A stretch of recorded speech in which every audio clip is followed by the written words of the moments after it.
Fala galera, estamos começando mais um podcast Mojo Já. Hoje eu converso com o Felipe Sabará, meu amigo, parceiro de tênis aparentemente também. Estamos aqui tomando um cafezinho com manteiga, viva. E a gente vai falar sobre algumas coisas. Permacultura, sobre a Arca, que é um projeto sensacional. E para começar, assim, normal, falar só um pouquinho sobre você e a gente já entra em permacultura. Vamos colocar assim, como é que você descobriu a permacultura e aplicou isso no teu dia a dia, no teu projeto? Seja bem-vindo, cara. Valeu. A permacultura, na verdade, eu já tinha ouvido falar algumas vezes, porque, enfim, a minha família tem alguns negócios na área de indústria química e a gente tem uma atuação na Amazônia, na floresta amazônia e em outros biomas também, trabalhando com biodiversidade brasileira para a indústria química, né? Extração de ingredientes. E em alguns momentos eu acabei ouvindo pessoas falando sobre essa maneira de cultivar a terra, e não só de cultivar a terra, mas construir essa maneira holística, sistêmica de olhar para o design, né, para o desenho de como as coisas estão e como elas podem ser feitas, porque como a Amazônia está sendo destruída, muito se pensa em como desenvolver, né, desenvolver economicamente o país e as regiões lá que a floresta está, sem, né, desmatar, sem destruir. Tá, quando você fala da uma inteligência, uma coisa sistêmica, você fala da interação geral entre as coisas, basicamente. Você é um ecossistema independente. Exato. Que é ali. Por exemplo, isso aí se aplica, inclusive, a pessoas. Tipo, eu quero começar a fazer uma produção de berinjela, abobrinha na minha casa, no meu apartamento.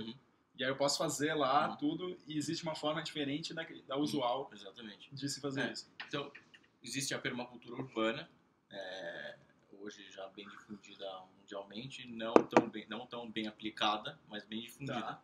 Muita gente conhece. A questão é que a permacultura não envolve só agricultura, não envolve só criação, produção de alimento ou plantio de um jardim, alguma coisa. Ela envolve muitos outros princípios, são 12 princípios. Envolve basicamente todo tipo de relação com a vida, né? E eu fiquei muito interessado por isso, então. Porque no começo eu achava que era muito só envolvido em vamos produzir alimento, vamos construir vamos olhar para a floresta e, enfim, para a natureza com um olhar diferente nesta questão da agricultura, mas eu fui ver que era muito mais que isso. Você envolve economia, envolve construção, envolve energia, envolve resíduo. Vamos dar uma passada nos 12 aqui? A gente conversa, acho que é interessante tanto para quem está ouvindo quanto para quem está assistindo. 12 princípios da permacultura. Vamos ver. Princípios da permacultura. Isso mesmo. Isso aí, se alguém cobrar da gente ter decorado esses 12, pô, peraí, né? Vamos lá. O primeiro aqui é observe e interaja. Então, alocando tempo para engajar-se com a natureza, podemos desenhar soluções adequadas à nossa situação particular. Então, esse é basicamente é autoexplicativo, né? Observe, veja o que tem de errado, talvez, como é que uma coisa está interagindo com a outra e como é que você pode mudar. Ou o que está certo também. Ou o que está certo e o que a gente está atrapalhando. Ou o que a gente está certo e a gente não está atrapalhando também. Por exemplo, uma coisa que é muito interessante da permacultura é nessa observação, esse observar, você vai para uma floresta, por exemplo, e começa a observar como ela funciona. Tá. E enfim, uma floresta virgem, né? Então você vai lá e fala, nossa, olha, então peraí, a folha cai, dela apodrece, dela vira nutriente no solo para outra planta que na verdade vai crescer, vai virar uma outra folha. Se você observar só o ciclo de uma folha, já é uma observação. Aí você pode interagir com isso. Legal, mas essa folha, né, a folha pode ser usada para quê? Ela pode ser usada para fazer chá. Tá, mas se eu tirar para fazer meu chá, o que vai acontecer? Eu vou tirar o nutriente da própria... Não, mas se eu tirar só uma folha, outra vai cair. Então, aí você já está interagindo, né? Caramba, cara. Aí você começa a olhar para o que você quiser. Olhar para esse graveto. Esse graveto veio da onde? Não, esse é animal. Puxa, olha só, tem uma onça ali. Essa onça, na verdade, ela se alimenta do macaquinho que veio dali, que na verdade a folha caiu, e aí ela virou nutriente para outra árvore. Essa árvore, na verdade, tem um macaquinho, nasceu e está na árvore. Aí a onça vem... Então você está observando e interagindo. Aí você pode criar padrões de observação e interação. Eu quero o padrão aprendizado. Uhum. Como é que eu vou aprender com isso e aplicar isso na minha vida? E aí foi quando o João, esse permacultor brasileiro que eu conheci, foi através dele que realmente eu pude ter um contato mais profundo, ainda não tão profundo quanto eu desejo, né? Mas foi ali que eu realmente comecei a entender a história. E ele me falou assim, legal, você comeu alguma fruta hoje? Aí eu falei, comi manga. Ele falou, legal, o que você fez com a semente da manga? Nossa, joguei no lixo. Joguei no lixo. Ah, legal, tal. Quantas mangas aquela semente podia gerar?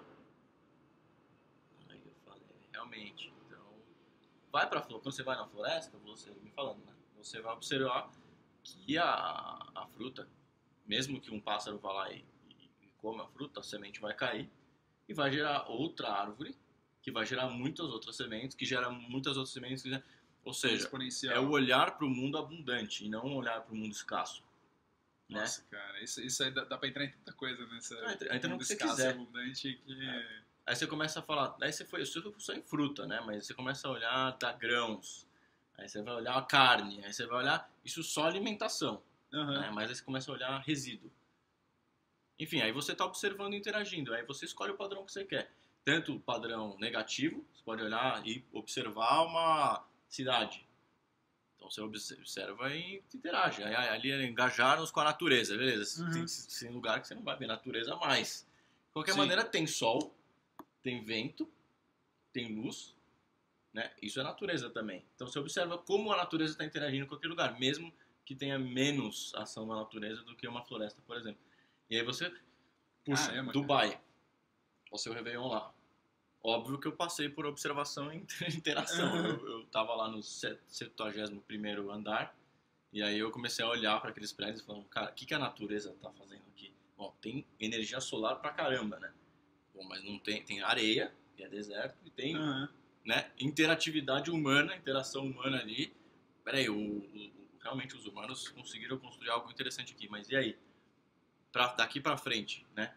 Como é que vai? E aí isso a gente tá falando só do primeiro princípio. Se isso é um ecossistema que vai sobreviver sozinho sem que o ser humano tenha que ficar lá... A gente nem entrou nisso, buraco, porque a gente nem foi pros próximos, tem mais 11. Então é só a questão de observar e interagir já é muito ampla. E o legal da permacultura é que ela vai, né, do geral pro específico também. Então você consegue tanto observar e interagir no específico como no genérico, no macro. Enfim, acho que a gente pode ir lá para os próximos. O segundo aqui no caso. Capte e armazene energia, desenvolvendo sistemas que coletem recursos que estejam no pico de abundância. Podemos utilizá-los quando houver necessidade. Capte e armazene energia.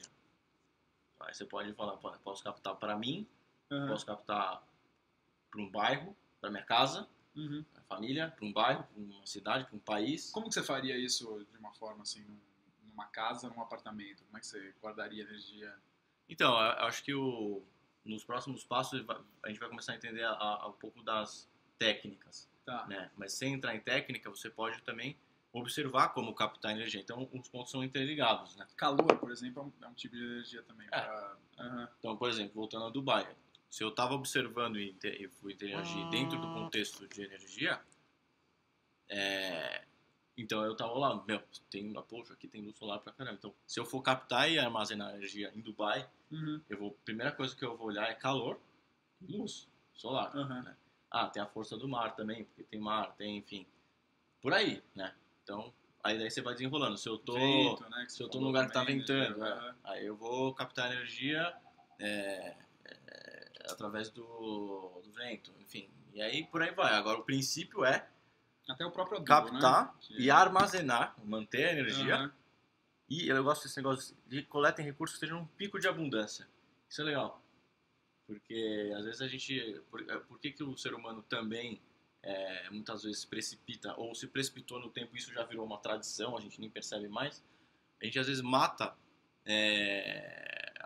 para comer, ou a gente colhe antes do tempo, tal, porque a gente na verdade não entende isso. Tem que ter um pico de abundância.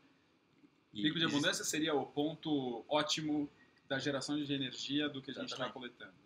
Seria como o que a gente vê nos Estados Unidos em alguns lugares, que eles congelam as berries no ponto ótimo de sabor, de nutriente, de tudo mais, para a gente usar nessa hora. Sim, e aí, em falando de energia, eu não sou biólogo, mas dizem que quando os recursos estão no pico da abundância é onde eles mais produzem energia. Então, se você quer captar e armazenar energia, você deve fazer isso quando os recursos estejam no seu pico de abundância. Tá. Cara, eu vou abrir uma janelinha aqui, mas só para o negócio tá... Deixa eu...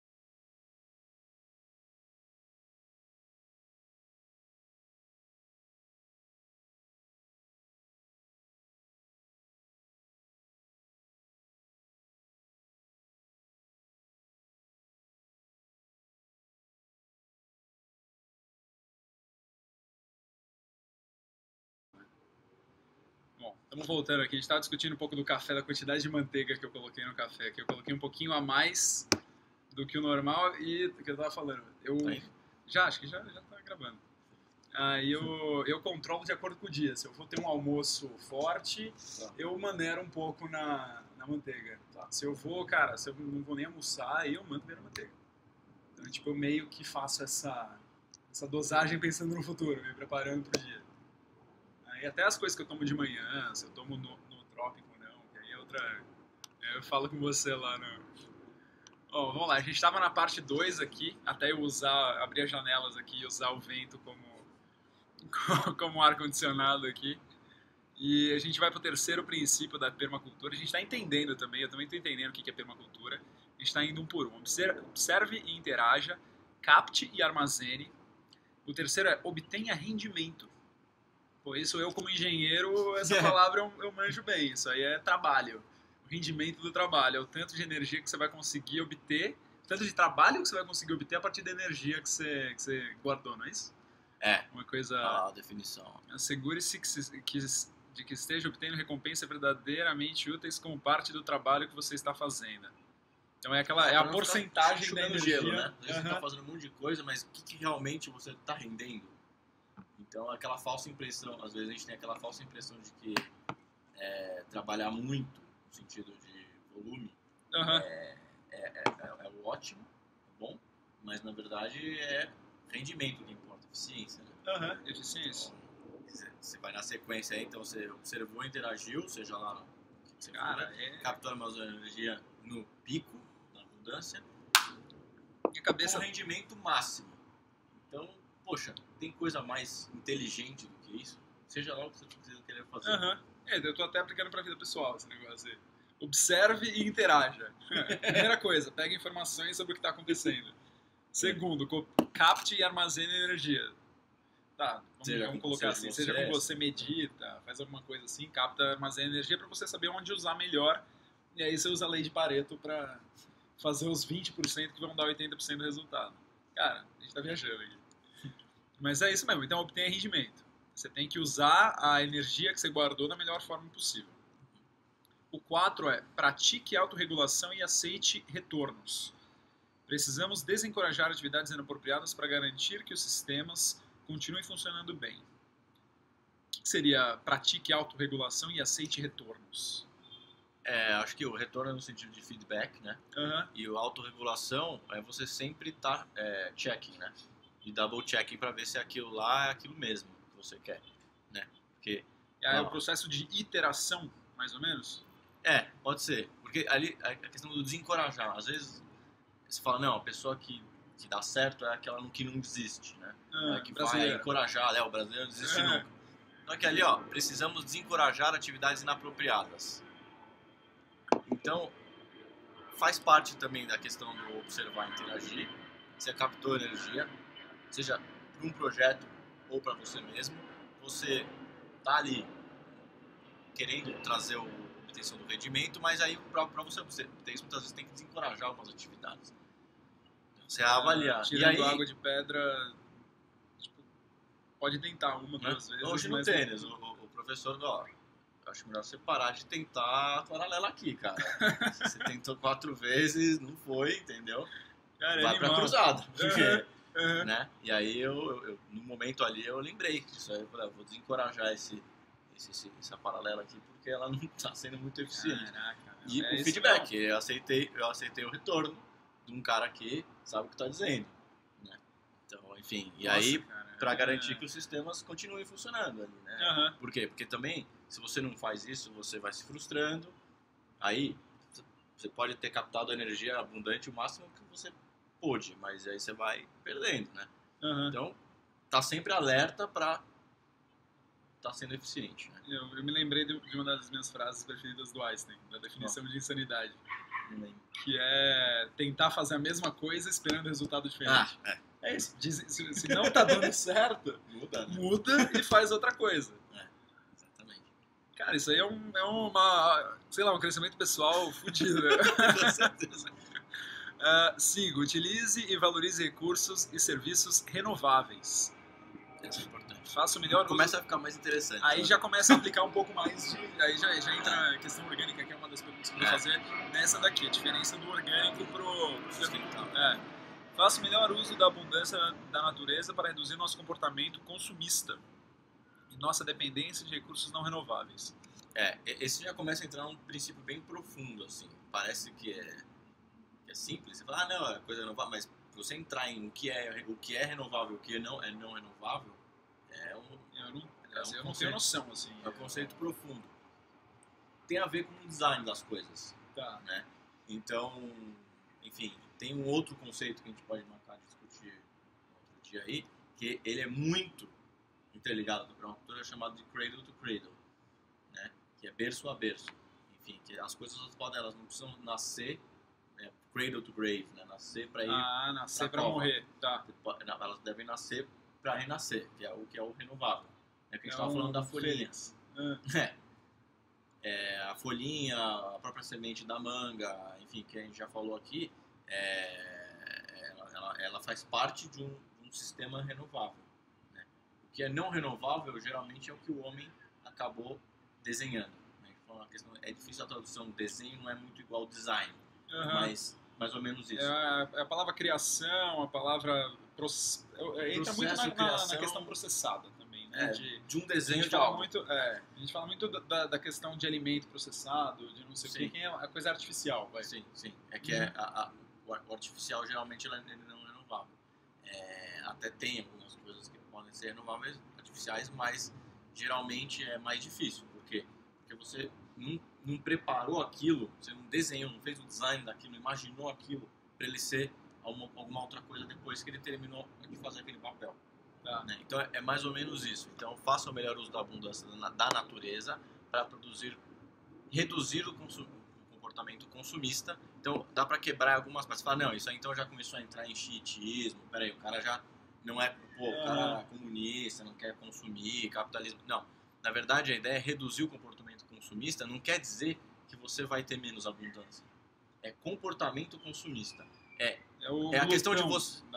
A questão é de você ter que ter mais opções de uma coisa que na verdade ela pode durar mais. Por quê? Porque ela pode ser renovável. Então, por exemplo, um celular. Deixa eu tentar só reformular. Se é o que eu entendi, se eu entendi certo. Não é a questão de você não pegar o tanto, sei lá, eu preciso pegar tal coisa. Você vai estar pegando menos de uma coisa, porque você vai estar deixando sobrar um pouco mais para que isso seja perene. Alguma coisa mais... Sim, mais ou menos por aí, mas no sentido de o seguinte, eu não preciso não ter isso. A questão é como eu vou ter isso e o que é isso. Né? Por exemplo, um carro. Eu ia falar do celular, também dá para fazer. Um carro. Se o carro fosse desenhado para ser um carro que eu pudesse usar ele por mais tempo, ou que ele pudesse virar uma outra coisa, ser renovável para uma outra coisa, eu não precisaria ter mais carros. Então, a questão do consumismo poxa, em 10 anos eu tive 3 carros. Por quê? Porque o carro, ele tem um tempo de validade. Foi projetado para isso. Foi projetado para ter um tempo de validade, para eu comprar um novo carro.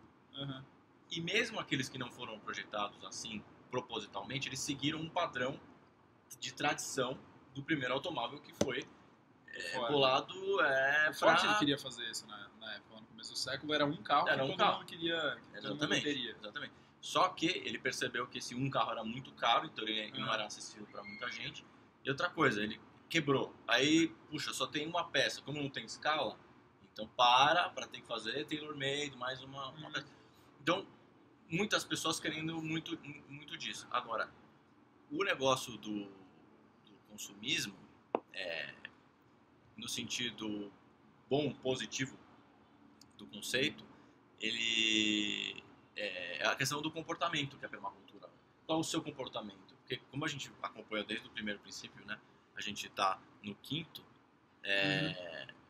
é tudo muito usando a cabeça, né? Então, por que eu vou usar várias garrafas plásticas se eu posso usar uma xícara várias vezes? Então, eu não consumi 10 xícaras, eu consumi uma xícara, mas ela me fez o trabalho. Acho que essa comparação explica bem o que a permacultura quer dizer.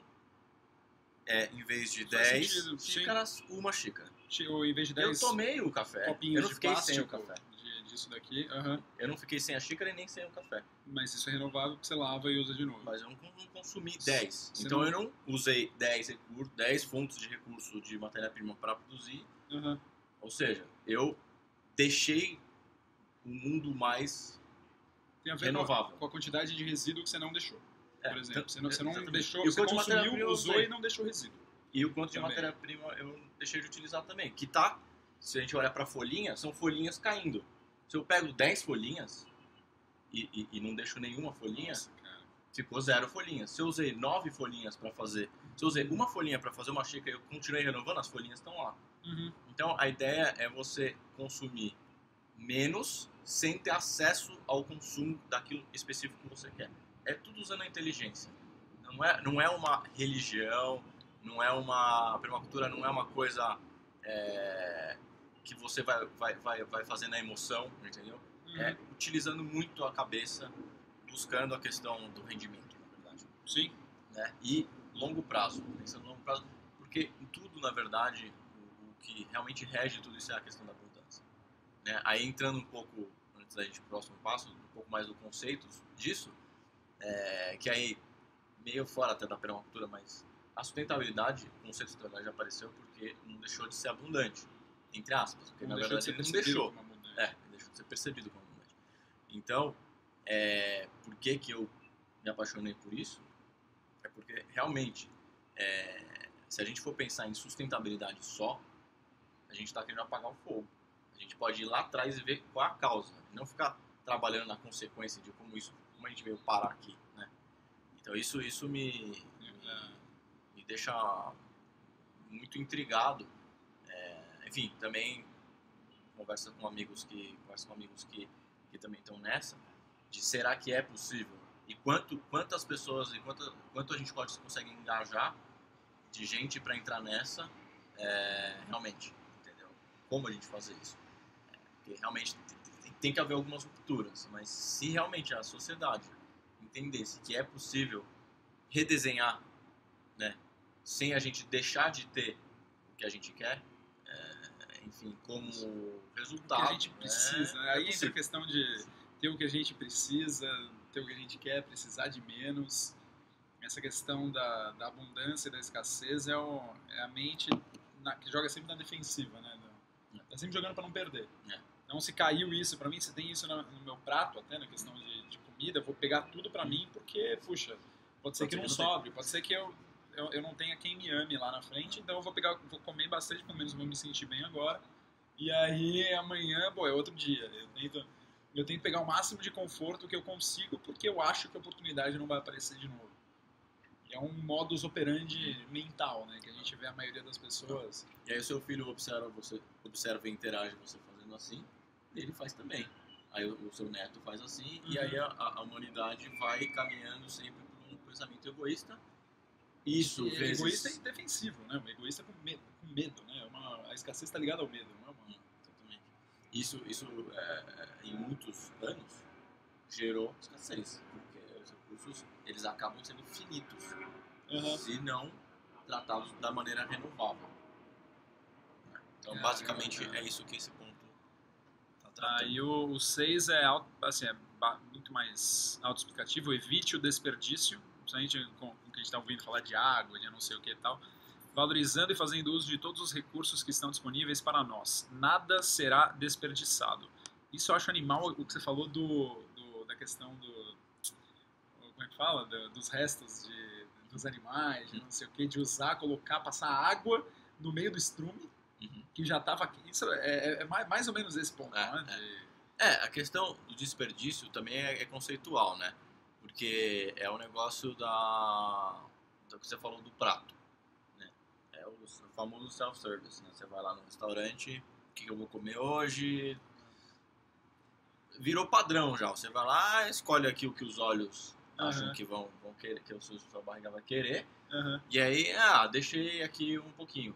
Esse deixou um pouquinho vezes o mundo torna o mundo escasso e não abundante, porque a gente deixou de medir no sentido mental da coisa mesmo, avaliação do que realmente nós precisamos. Isso não é só alimentação, né?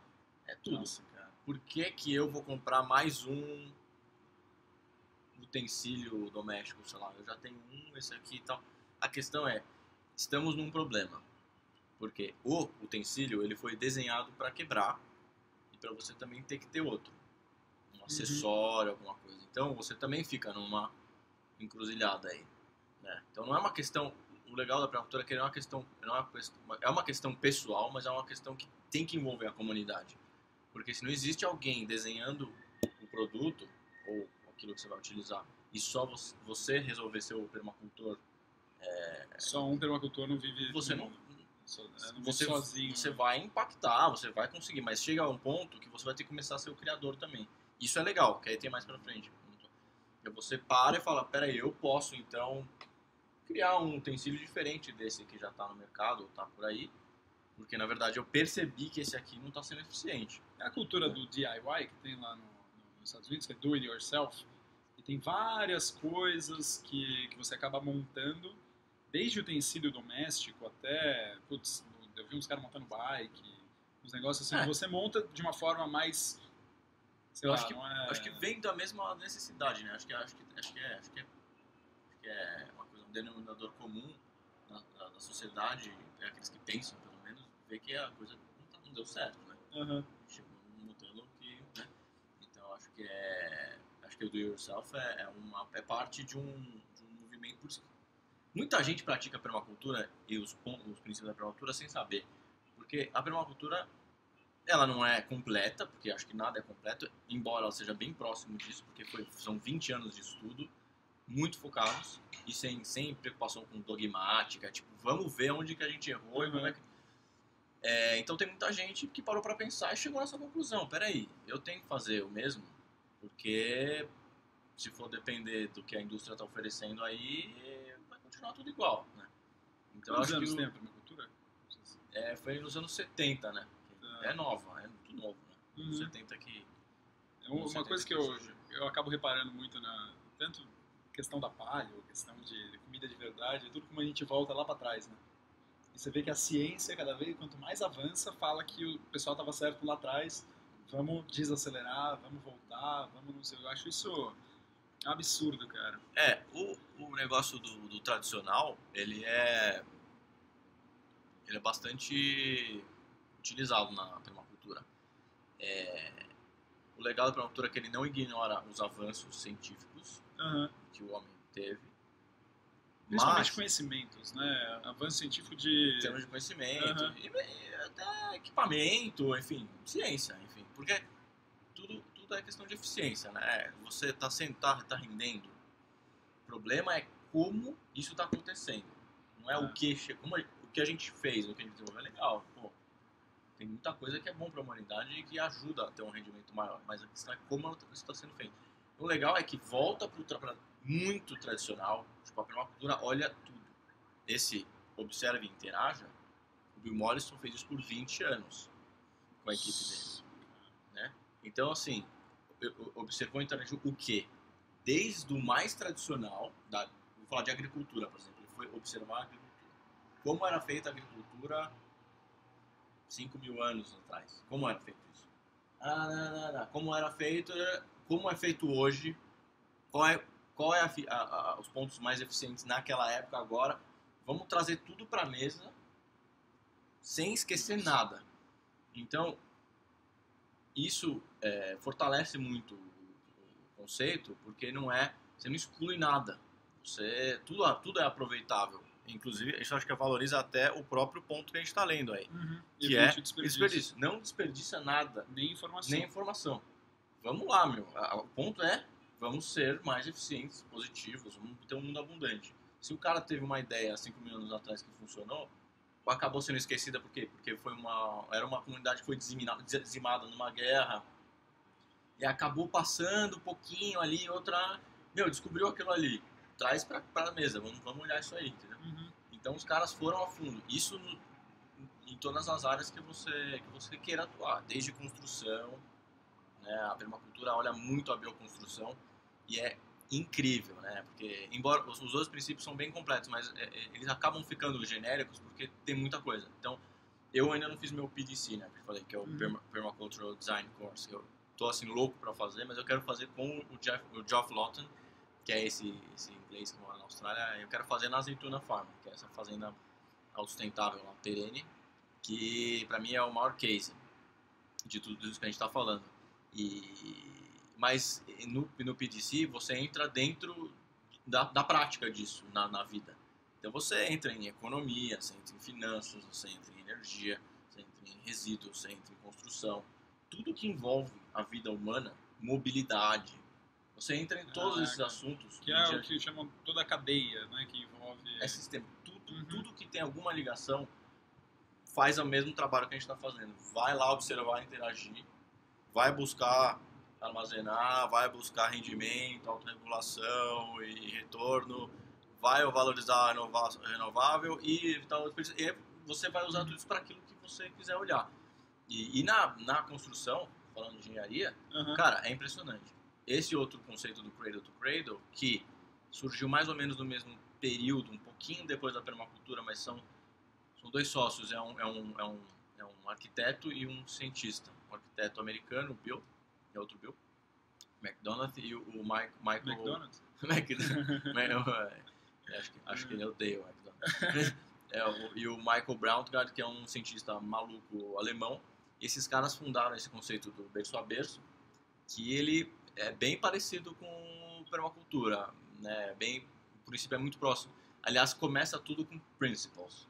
Tá. Ele inverte, porque geralmente você vai trabalhar arquitetura, enfim, você vai em metrics, né? O último ponto é metrics.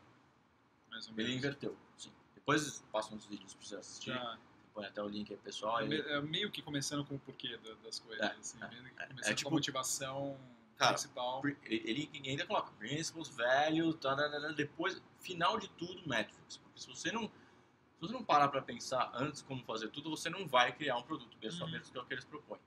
E o legal é que a maior atuação deles é na construção, inclusive construção de cidades. O governo chinês está contratando eles para fazer design de cidades autossustentáveis para a China. Cidades inteiras. Caraca. Né? Essa é a ideia da China. Pegar algumas das províncias não desenvolvidas, vocês sabem, a China não desenvolve, ela desenvolve por etapas, né, o país. Então tem muitas províncias que nunca foram mexidas. Ele já tem cidades inteiras prontas que ainda não levaram o pessoal para viver, inclusive. Né?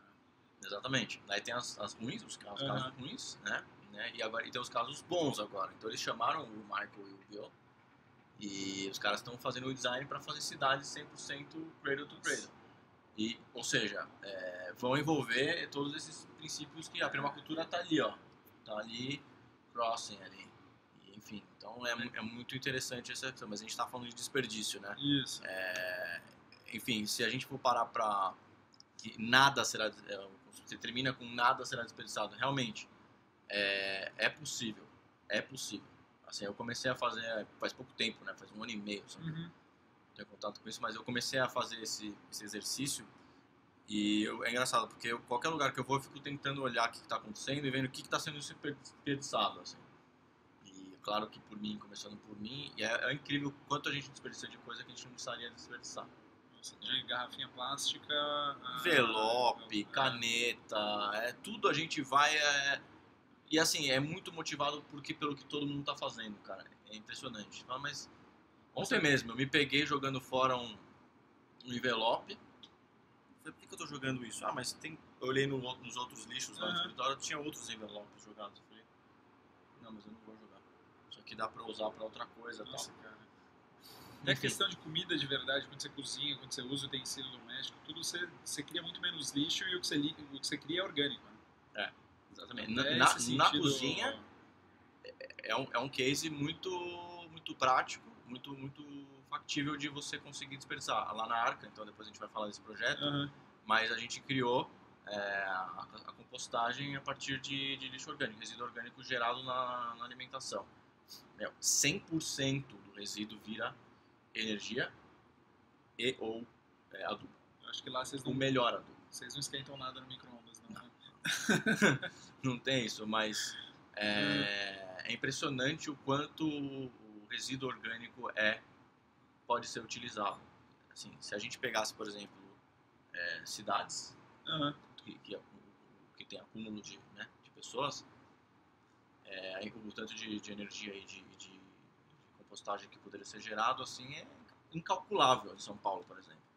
Né? A questão é assim, aí você vai entrar dentro do orgânico, mas tem muita coisa contaminada, ok, mas mesmo que seja o tipo de adubo que você cria, enfim, só em valor de mercado esse adubo vale, em São Paulo eu diria, chega próximo de trilhão. Nossa. E, Pela energia que pode ser usada, não, pela só adubo, só em Só termos de adubo adubo mesmo. só em termos de adubo. reutilização desse lixo orgânico como adubo. Isso se a gente for falar em energia, também é um outro caminho que dá pra muito trabalhar. Ó, tá aí um case aí, temos um problema, tá lançado o desafio, vamos ajudar a resolver aí. Porque...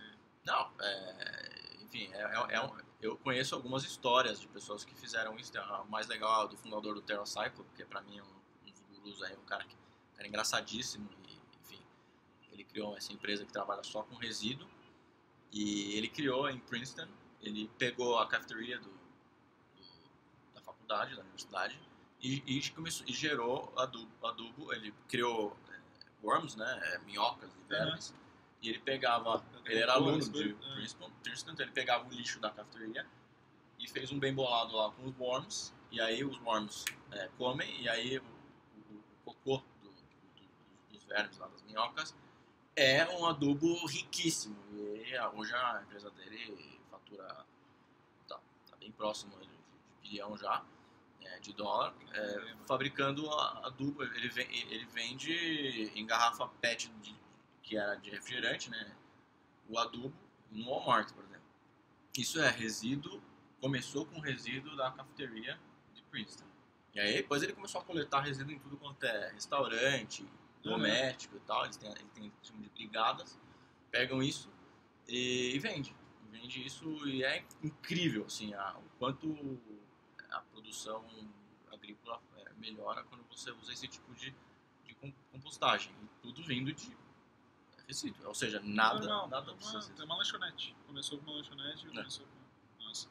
Então, um case aí prático para citar muitos, e quanto de oportunidade não tem. Se a gente for realmente observar tudo que a gente está desperdiçando, cada um desses produtos, desses leftovers aí, poderia ser utilizado. Isso só da maneira como é hoje.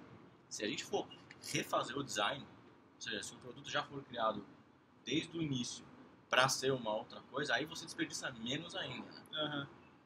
É loucura isso. E se você começar já com essa cabeça, ao invés de tentar, o que você falou, tentar ir reestruturando uma coisa que já está rodando de uma forma errada, né? Claro que tem que começar assim, né? Mas aí no processo você vai criar, né? Enfim, muitas oportunidades. Cara, muito bacana. Estamos no 7. Estamos no 7. Quer ler isso aí? Pode ser. Olha lá. Projete dos padrões aos detalhes. Vou começar do macro pro micro. Dando um passo atrás, podemos observar padrões na natureza e na sociedade. Esses padrões podem formar a espinha dorsal dos nossos projetos, com os detalhes sendo preenchidos conforme avançamos.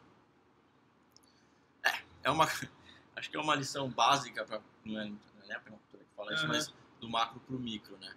É importante, acho que é um ponto, acho que não é por acaso que ele está no 7, né?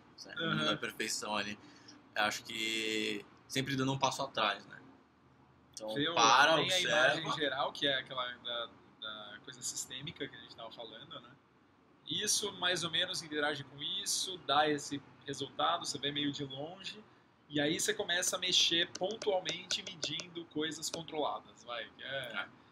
Que serve, meu, é sensacional isso daí, porque serve pra tudo. Tipo, observando padrões da natureza e na sociedade. Se você olha a natureza, é muito assim. A natureza, primeiro tem a árvore.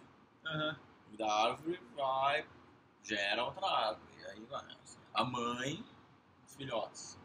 Viram mães, filhotes. É tudo, né? Que coloca como padrão, detalhe. Padrão, detalhe. E aí você pode ir ajustando os detalhes para virarem novos padrões também. Né? Mas que até você entra na questão evolutiva, tudo começa com um animal geralzão ali, aí você vai detalhando. Esse aqui, pô, teve uma mudança genética, esse aqui vai nadar, esse aqui vai conseguir sair do mar, esse aqui vai voar. Não sei como é. É muito legal, cara. Então, se você se apega muito aos detalhes daquilo, então, você vira boiada, né? Porque também você começa a repetir só o que está sendo feito, você está apegado aos detalhes. Agora, quando você vai por que disso e começa a buscar a origem e tal, você vai voltando ao padrão. E aí você pode questionar esse padrão também. Não é que você vai seguir, mas se você não sai do bolo, do enrosco ali, você continua só replicando, reproduzindo tudo que tá aí, né? Nunca foi muito meu estilo, mas eu nunca tinha tido, recentemente, que eu tive realmente coragem de falar, olha, tô chegando perto dos 30, preciso dar uma afastada para observar, assim, eu nunca gostei muito de detalhe, mas eu tava vivendo os detalhes sem saber. Cara, entendi. Se você, assim, tentando colocar, a gente fica muito preso a essas coisas de detalhe. Por exemplo, uma coisa que você acabou de falar, é que eu sempre vou tentar puxar também pro lado pessoal aqui. Então você fala, questão de academia. Eu vou fazer, mas qual treino que eu vou fazer? Você fica definindo primeiro os detalhes, mas quanto que eu vou puxar, o que eu vou fazer, mas eu vou de manhã ou eu vou à tarde, ou eu vou à noite? O que eu tomo de pré? O que eu tomo de pós? Não existe uma ciência definitiva para o que é melhor. A gente tem o que se sabe. Se você fizer algum tipo de exercício, vai ficar melhor do que se você não fizer. Esse é o geral. Você não precisa perder muito mais tempo analisando os detalhes de uma coisa cujo padrão é esse. As pessoas que se exercitam ficam mais saudáveis, têm mais energia e mais bom humor do que as pessoas que não. Tem o seu padrão. E aí você vai fazendo, e aí você vai... a questão do detalhe é isso. Você parte do, beleza, então vou fazer. Aí você vai afunilando. Pô, vou fazer um dia de manhã, vamos ver. Eu vou fazendo não sei o quê. Só que, o tempo gasto, quando você tá só no detalhe ali, putz, mas, eu não vou treinar se eu não tomar o meu pré-treino. Não vou fazer... Cara, Aí faltou o pré-treino, você não vai. Exato. Você não sai do lugar, né? Exato. Tem cara que vai muito no detalhe e ele fica um escravo. Porque ele vai, né? Mas ele fica ali e é aquilo ali, e aí se machuca, aí... É o negócio, modinha, crossfit. Nada contra o crossfit. Eu fiz aulas experimentais de crossfit. Não. Eu adoro crossfit. Mas assim, ficou todo mundo fazendo crossfit. Da onde veio o crossfit? É um treino do exército, né? É militar. Então não é todo mundo que deve fazer crossfit. Ok, se adaptar. A polícia do corpo de bombeiros que o Greg começou a usar lá. É foda, cara. Não é pra todo mundo. Pode até ser, se for adaptado, mas o porquê de eu tô fazendo crossfit só porque todo mundo tá fazendo crossfit? Ou é porque realmente aquilo é bom pra mim? É uma porque eu gosto, porque... Padrão, exercitar-se. Faz bem, legal. Posso ter muitas opções, enfim, aquilo que na verdade o flow, né, você fala, que o flow vai me levar, né? Eu moro perto de uma quadra de tênis, então, eu tenho uma certa aptidão também, né, enfim, então tem uma piscina, vou nadar, sei lá, entendeu, mas eu acho que o cuidado que a gente tem que sempre tomar é de não virar cordeirinho, isso aí na manada refém de regra, vamos falar assim, refém de regra, né, isso aí mata a humanidade, né. Isso é uma coisa que, eu tenho mega problema com isso, cara. Ano passado eu tava numa coisa de, eu preciso dormir cedo. Se eu for sair à noite, nossa, no outro dia eu vou estar fraco, no outro dia eu vou estar não sei o quê. Cara, calma. se eu realmente quero sair, aí entra essa coisa, se eu realmente quero sair, se eu realmente quero beber, com os meus amigos, quero comer uma pizza. É porque realmente, com tudo que eu sei, com tudo que a minha cabeça tá pensando, faz sentido, cara. Eu vou ficar mais feliz se eu fizer isso do que se eu não fizer. Na maior parte do tempo eu tô me cuidando, eu tô num padrão. Mas, cara, tem hora que não dá. Tipo, não tem como. Eu tô jogando tênis, eu tô fazendo exercício, eu tô me cuidando, eu tô tentando dormir na maior parte do tempo. A gente também tem que se divertir, cara. Tipo, esse é o... Por que não? Você tem a forma de diversão, forma de pensar, mas o que eu quero assim, deixar na minha experiência é... Eu ainda gosto de sair, de beber, de não sei o quê, eu ainda tiro o prazer dessas coisas. Então eu não vou ficar me negando, porque aí o estresse fica... E assim, se você aplicar a mesma coisa pro outro lado, tem gente que acha que se parar de sair e de só pensar na diversão, que também é cordeirinho, seguindo tudo que todo mundo faz, vai morrer. Então assim, não posso dormir cedo porque eu vou virar Tem cara, é verdade. tal. Acho que os dois Nossa, lados, cara, na verdade, são danosos, porque, pô, eu tô dentro do padrão, tô me cuidando e tal, vou sair porque eu quero, e aquilo vai fazer bem pra mim, eu pensei e tal, tá dentro, é um ajuste do detalhe aqui. Vai ter outro lado, né, o cara que sai, É o fear of missing out. puta, eu tô no escritório, eu tô infeliz, vou beber, aí todo dia happy hour e tal, a hora que o cara vai parar pra ser saudável, querer ser saudável, também não. Nossa, é verdade. Quem é saudável? Ele não parou pra ver como é que não entendeu. E quanto Enfim. menos, entre aspas, vai assim, óbvio, você pode sair toda noite, sabe, mas assim, quanto mais você se cuida, cada vez que você sai fica mais legal. Lógico, você curte mais, porque, pô, se é pra sair, eu saio direito. Não é? Na maior parte do tempo, cara, eu tô produzindo, eu tô pensando bem, tô na semana, tudo. Mas, cara, se é pra sair, vamos sair, vamos... Eu não sou contra a bebida, eu bebo. Eu também, somos dois. Mas eu experimentei sair algumas vezes sem beber. Só porque eu gosto de ser diferente. Né? Então eu me lembro, festas grandes, né? Tipo essas festas que tem aí padrão, que vai todo mundo, aí tá a galera. Falei, tá legal, vou com todo mundo, meus amigos vão, mas eu vou sem beber. Eu quero observar e interagir. Quero ir sem beber. Meu, aproveitei demais, cara. Muito engraçado. Porque você vê seus amigos muito bêbados, fazendo um monte de besteira. Você tá ligado no que tá acontecendo, você curte a música de uma outra vibe. Porque o meu padrão de adolescência era sair bebendo, usando drogas, sei lá o que for.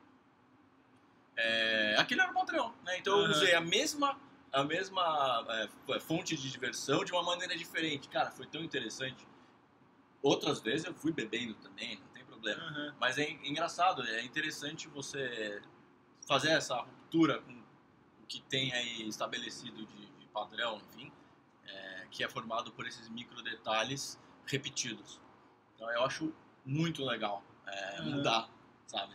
Eu tô dando risada porque eu tô no oposto. Tipo, exatamente o oposto. Eu fiquei um ano e pouquinho, assim, bebendo raramente. Tipo, ia lá, bebia um pouquinho, tal, de vez em quando, pé na jaca total. Mas assim, passava fazendo lá essa coisa de cientista mesmo. Você ia lá, interaja, observe, vê como é que é, se diverte e tudo. Mas ficar alternando seu estado, é muito legal, né? Você consegue obter prazer dos dois jeitos. Você consegue obter tanto bebendo e participando daquele negócio, quanto de fora também curtindo. Imagina, sei lá, é o quarto que todo mundo tá. Você curte, você tá dentro do quarto, mas também tá fora do quarto, né? Você tem essa... São experiências diferentes com a mesma coisa. Muito legal. Muito bacana, cara. A gente viajou aqui, vamos lá, mas estamos falando do padrão. Estamos pousando. Padrões aos detalhes, isso que eu acho legal, cara. Não é só... Permacultura, você pode ser aplicado pra, tudo. Integre ao invés de segregar. Nossa, eu não falar... Eu lembrei dos veganos aí, nossos queridos veganos.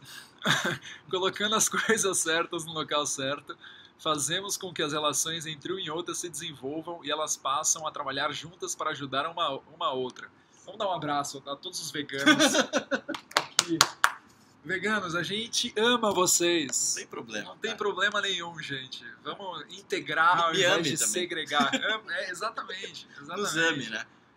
A gente tá só fazendo a analogia assim, os veganos são contra alimentos processados e são super a favor de orgânicos e legumes e frutas e tudo, mas a gente ama. 90%, vou colocar assim, 80% do prato é isso. O resto é uma proteína animal, uma coisa assim, beleza, tem gordura e tudo mais, mas tem muito mais coisa pra gente se ajudar do que pra ser... Eu precisava falar isso. Agora pode entrar. Não, mas acho que é isso mesmo. A questão do integrar, ela serve para todas as áreas da vida também, né? Você vê integração intergeracional. Eu estou exercitando isso cada vez mais.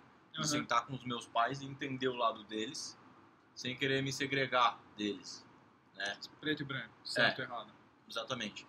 E não é fácil, porque são mentalidades diferentes, são padrões diferentes, mas tem valor nos dois lados e sem você também não se deixar desvalorizar ou desmerecer, eu não sei se essas palavras são corretas, mas no sentido de...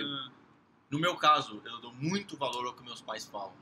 Não que eu tenha sido muito obediente sempre, mas eu sempre me sentia culpado quando eu não fazia o que eles falavam exatamente do jeito que eles falavam. Entendi. Meio que sem ter direito a ter a sua própria opinião. E aí, não é problema deles isso. Eu evoluí para um ponto que eu falo, se eu for perguntar tudo que eu for perguntar pro meu pai, ele vai responder tudo que ele acha. Meu pai, ele cresceu assim. Meu avô tinha ideias absolutas, era verdades absolutas. Meu pai tem as dele. E se eu for perguntar, ele vai falar. E aí, depois eu vou me sentir mal, porque se eu for querer escolher uma coisa diferente, eu sou assim. Eu fico mal, né? E aí acaba que eu vou fazendo a coisa de um jeito pra ela dar errado, do jeito que eu escolhi, pra depois dar razão pro meu pai. Cara, inconscientemente. Assim. Isso muitas vezes eu repeti na minha vida. Em várias coisas importantes, decisões importantes que eu fiz. E escolhas importantes. Enfim, o que eu tô praticando agora, e tem sido muito legal, é essa interação, né? Não segregar, porque também eu falei, quer saber, vou viver então minha vida. Eu falei, não, talvez um pouquinho no silêncio para eu me fortalecer, mas essa interação sadia de entender os dois lados, ou outros, lá nos 2, 3, 4, 5 lados, sei lá. Também entender, sei lá, meus irmãos, meus avós, enfim. Isso eu tô dando um exemplo aqui de que eu tô vivendo na prática hoje, que é essa situação intergeneracional, né? Mas isso envolve, por ser intercultural também. Eu posso visitar a Índia, sei lá, posso ir observar o jeito que os caras estão vivendo e integrar em vez de segregar. Né? E aí o legal aqui é que se desenvolve entre elas e uma ajuda a outra, né? Então isso que eu acho que essa colaboratividade que a integração gera, ela é muito rica, né? Por outro lado, uma coisa que eu acho que é interessante olhar, também não é esse negócio de se juntar a tudo, entendeu? Ah, não, então eu vou integrar. Então a questão é como você vai integrar também, porque isso é legal para a cultura, é sempre usando a inteligência, né? Não, eu vou então, vou integrar, então vou fazer tudo do jeito dos meus pais. Não é integrar, não é embolar, não é. Você tem a sua individualidade, mas você vai se ajudar. O que tem de bom ali, o que tem de bom aqui, e aí você vai, né? Então eu acho que é um balanço também, né? Vai muito da cabeça que você tem enquanto você toma a decisão. Você pode ouvir um conselho do pai, da mãe, alguma coisa assim, concordar no teu interior, mas aí você fica, eu não quero tomar essa decisão porque eu concordo e vou me sentir fraco por estar tomando a decisão. Ou você pode falar, realmente é interessante, eu gostei, concordo e vou fazer isso. Mas você faz porque a escolha foi tua, baseada no conselho que você recebeu. E assim, no caso, eu tenho um caso prático, eu estou empreendendo numa área de cosméticos, estou numa empresa disso. É óbvio que existe a preocupação dos pais de como você está fazendo isso e aonde você vai chegar com isso. Então, na questão da ajuda, né, um ajudar o outro, também preciso ajudar eles, tranquilizando eles de que eu escolhi isso, eu estou consciente disso, que é o que eu vou fazer, eu vou fazer isso. Quando você fazer da maneira como eu fazia muito, que é chegar assim, como vocês fariam, o que vocês acham? 100% aberto só pro lado deles também, eu tô integrando, mas na verdade eu não tô integrando, porque eu tô sendo eles em mim, e aí vai dar errado. O trabalho anterior necessário, né? Uma coisa... Exatamente. Então assim, o ajudar muitas vezes não é só você dar alguma coisa que a pessoa quer, é o que a pessoa quer ouvir. É dar, dar o que tem que ser dado.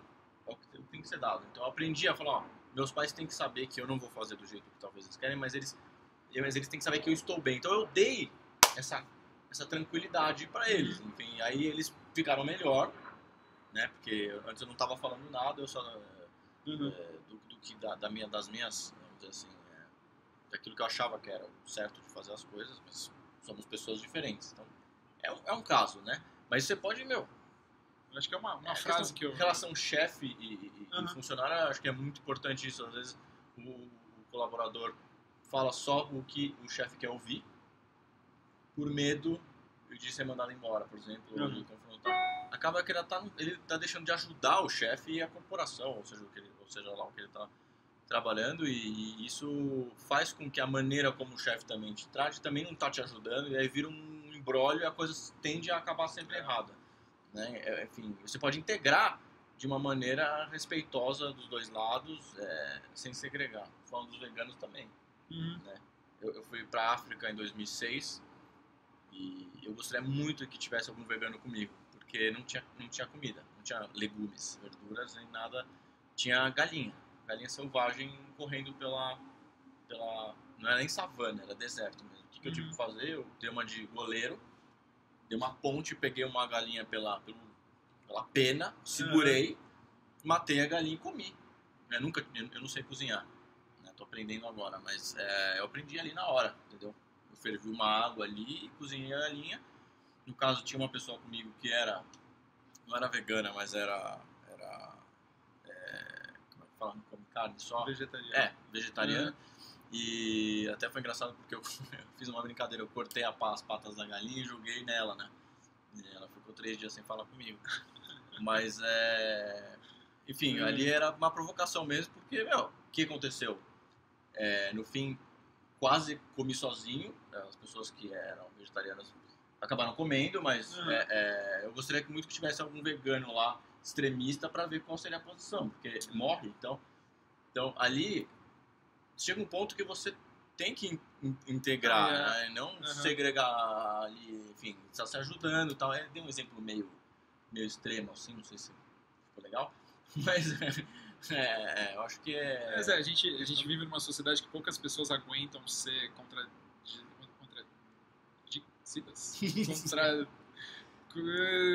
poucas pessoas aceitam contradições para com elas. Mas você ia falar de alguma frase. Então, uma frase que o meu coach às vezes fala: essa pessoa pode nunca mudar. Com quem você tá falando, cara. Se você se apegar de que, não, eu só vou ser feliz se da próxima vez que eu falar que eu vou fazer tal coisa, meus pais concordarem, ou minha namorada concordar, ou meu amigo concordar, cara, esquece. Essa questão do eles podem nunca mudar, toca a tua vida, entre aspas, ouve conselho, eles querem o teu bem, eles estão lá para te ajudar, tudo, mas muitas vezes na questão de amizade também, vamos colocar assim, um amigo, você vai falar uma coisa para ele, o amigo pode falar, puta, cara, não vai dar certo, não vai, tipo, existe uma questão de puxar para baixo. Então tem se você o exemplo que sempre deu era um balde de como é que fala, caranguejo. O primeiro caranguejo que começa a escapar, os outros puxam ele para baixo. Então, se você fizer essa analogia, você ir lá, empreender, dar a cara a tapa, apanhar, errar, você está confrontando as pessoas, mostrando que as pessoas estão na zona de conforto, que você está indo lá tentando, crescendo, não sei o quê. Então, é difícil de lidar com isso, né? E é um problema seu, né? Você vê que é uma... Integre ao invés de ser quem integre? Você. Cara. Exatamente. Não esperando o outro integrar também. Exatamente. Integra, entendeu? Exatamente. Aí você vai inspirar outros também. O caranguejo que conseguiu romper, o outro caranguejo falou, opa, vou romper também. O outro vai falar, não, tô com preguiça, tô de boa, vou ficar aqui, bolo aqui. Mas é isso, vai ficar esperando todo mundo, entendeu? Vai você lá e não segregue, amigo. Deixa eu colocar aqui que caiu. E a mesma coisa, tá gravando, né? E a mesma coisa com relação a preto e branco e a certo e errado. Que é muito fácil você falar... Por exemplo, fala comigo ano passado, eu ia falar, não, quem sai de quarta-feira durante a semana, bebe, chega na quinta-feira, vai trabalhar, o cara tá fugindo da vida, o cara tá infeliz. Eu fiz isso ano passado, então Cara, depende muito de como você usa, como você aproveita o que está acontecendo. Depende do sentido que você dá para a situação. Não existe certo e errado. Existe o meio termo. Por que você está fazendo isso? E cada caso é um caso. Tem a questão de onde isso está sendo inserido, né? Você vê, a gente está falando de um monte de princípio, as coisas começam a fazer sentido. Então, se eu integrar e não segregar, mas eu tô dentro de um contexto macro que justifique isso, legal, né? Vou integrar numa zona criminosa aí, sei lá, vou lá para a faixa de Gaza. Por quê? Porque que eu acho legal agora. Chegou lá, pá! Pô, você é burro, né? Você, mas não, eu posso morrer por essa causa, porque eu vou lá observar, eu vou ajudar, eu acho que as coisas, se elas têm um propósito, aí você vai no lado de não tem certo e errado, né? Agora, se o cara vai só porque é de alegre, eu acho que aí, não sei se seria a palavra errado, mas eu acho que é inadequado, talvez. A palavra é... Pode ser não ótimo. Não ótimo. Não ótimo. Não ótimo. Pela graça, não é ótimo, talvez. Enfim, porque... Pela motivação, por tá tudo. fora do... Né? Acho que a gente falou um pouco disso aqui, dos padrões e da... falei... Padrões e detalhes, talvez? Por isso? Autorregulação. Acho que autorregulação e feedback, né? O cara não tá se autorregulando. Tá tentando fazer atividades a mesma coisa. inapropriadas. Então, se... Inapropriado não é errado, mas é inapropriado. É inapropriado. Aí a gente pode ir para aquela frase lá do... Tudo é lícito, mas nem tudo convém. Né? Essa é uma... Pô, eu amanhã tenho que estar às 7 numa reunião importante. Tô cansado. Meus amigos me chamaram pra beber. Quarta-feira. Não, quarta-feira não tem problema e tal. Eu vou só porque não tem problema. É inapropriado, cara. Exatamente. Você desencoraja essa atividade. Exatamente. Se você tem uma reunião boa na quinta-feira, você não vai beber na quarta. Tipo, a não ser que você queira, beleza. Tudo bem, mas esteja tranquilo. Não vai beber e no outro dia acordar e falar, puta, meu. Ou, se fizer, aprenda. As consequências do dia seguinte. Assiste as consequências e aprenda. Nada mais justo.